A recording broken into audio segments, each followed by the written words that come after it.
Good day. It was back in 2014 when our ministry first learned of a child here in South Africa dying in a pit toilet. The child's name was Michael Komapi.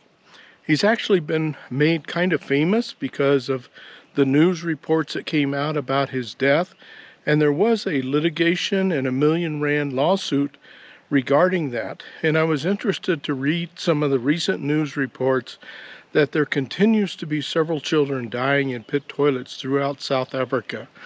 And just this December, on I think it was December 6th, we had another child, a 3-year-old child, died in our province up in the Venda tribal area. And just this week, Dustin and I had the pleasure of going to visit this village, and we were able to visit with numerous representatives of the community and just hear the stories of what these people had to tell us personally. It's the first time that we've actually got to visit with the families of a child that has actually died from these terrible pit toilets.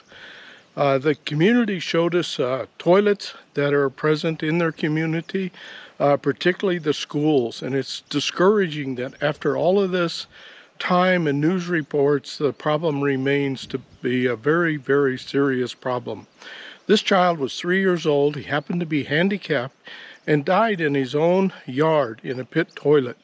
And we're able to visit with the uncle and an aunt and a grandmother, and you could tell that they were still tremendously stressed from the death of this child. A 13-year-old brother 2 months later is still not sleeping and having nightmares, and the whole community is devastated by this tragic event. We vow to be part of the solution and to go back and rebuild a toilet for this family.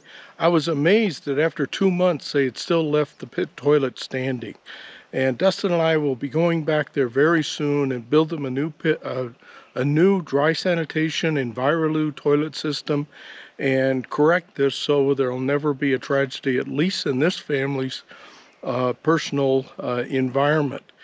The wider community is an overwhelming task. There's just so many toilets that need to be repaired and replaced. But when you see something like this up close and personal, God just calls us to make sure that we do something. And I would ask all of you to pray and see what you may want to do to partner with us to help be part of this solution.